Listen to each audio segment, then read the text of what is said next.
दोस्तों नमस्कार। दोस्तों क्रिसमस को लेके बहुत ही चहल पहल देखी जा रही है। सीक्रेट सेंटा ने अभी तक सब लोगों को लगभग गिफ्ट दे दिया है और जिनको गिफ्ट नहीं मिला है हम ईश्वर से प्रार्थना करेंगे कि उनको भी गिफ्ट मिल जाए।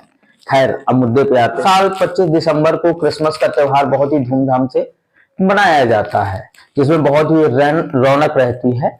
साथ में मैं आपको बता दूं कि भारत में ईसाइयों की जो आबादी है वो लगभग 2% हम लोग 3% है। पर पूरी दुनिया में अगर देखा जाए तो पूरी दुनिया पे लगभग 280 करोड़ जनसंख्या जो है वो ईसाइयत मानने वालों की है। क्रिसमस का जो त्योहार है वो ईसाइयों के सबसे बड़े त्योहारों में से एक है, क्योंकि इस दिन ऐसी मानता है कि जो ईसा मसीह हैं उनका जन्म हुआ था। पर मैं आपको ये कहना चाहूंगा कि ये मानता गलत है, क्योंकि 25 दिसंबर को ईसा मसीह का जन्म नहीं हुआ था। ऐसा हम क्यों कह रहे हैं उसके लिए हम इतिहास में जाना पड़ेगा। जब हम इतिहास की बात करते हैं तो हम ये जानते हैं कि क्रिसमस की शुरुआत कहां से हुई। तो इसकी में बहुत सारी मान्यताएं हैं, जिसमें से प्रमुख मानता है कि ईसा मसीह के जन्म से लेकर करीब 800 सालों तक यूरोप में ईसाईयत और पैगनिज्म के बीच में खूनी विवाद चलता है। ईसा मसीह के आने के पहले पेगन्स थे। पेगन्स एक धर्म है, एक संप्रदाय था, एक उनकी सोच थी। पेगन्स क्या मानते थे? वो ईश्वर, प्रकृति के रूप में ईश्वर को देखते थे, सूर्य भगवान की पूजा करते थे, पेड़ों की पूजा करते थे, पर्वतों की पूजा करते थे।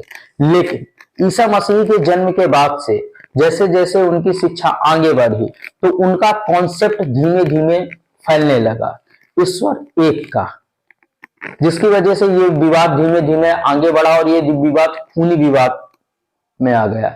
दो धड़े हुए, पेगनिज्म का और ईसाई का। लेकिन बाद में धीमे धीमे ईसाईयत की शिक्षा बढ़ने लगी, ईसा मसीह की शिक्षा बढ़ने लगी, जिसमें से पेगनिज्म जो था वो धीमे धीमे कम पड़ने लगा।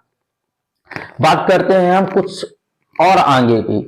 क्रिसमस का रिवाज 336 एडी से शुरू हुआ, जब रोमन राजा थे और उनके राज में दिसंबर के महीने में दो जश्न मनाते थे। पहला था सैटवर्लिया, जिसमें वो कृषि के देवता की पूजा करते थे, और दूसरा त्योहार वो मनाते थे जिसमें वो सूर्य देवता की पूजा करते थे। सूर्य देवता मतलब मित्र उनके।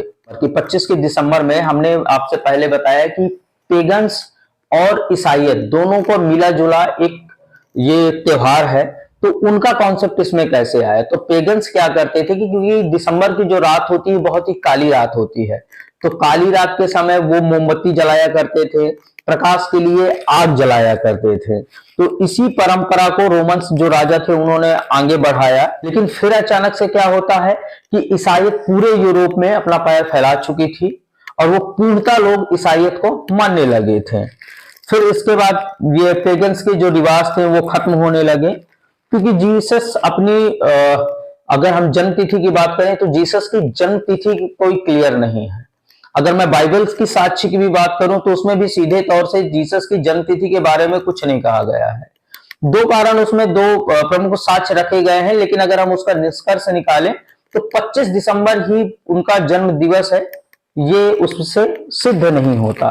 साथ में कुछ पुरानी मान्यताएं भी हैं कि 25 मार्च के दिन मदर मैरी को, ईसा मसीह की जो माता थी, उनको बताया गया था कि आपके घर बहुत ही तेजस्वी बालक आने वाला है। तो 25 मार्च से लेके 25 दिसंबर तक का जो 9 महीने का समय है उसको भी जोड़ के देखा जाए तो 9 महीने पूरे होते हैं। इसलिए 25 दिसंबर को ईसा मसीह का जन्म दिवस मनाया जाता है। लेकिन सिर्फ ये एक मान्यता है, ये एक सच्चाई नहीं है। इसी के साथ हम इस वीडियो को समाप्त करते हैं और नई जानकारी के साथ मैं बहुत जल्द आपसे जुड़ूंगा। तब तक के लिए नमस्कार, जय हिंद, जय भारत।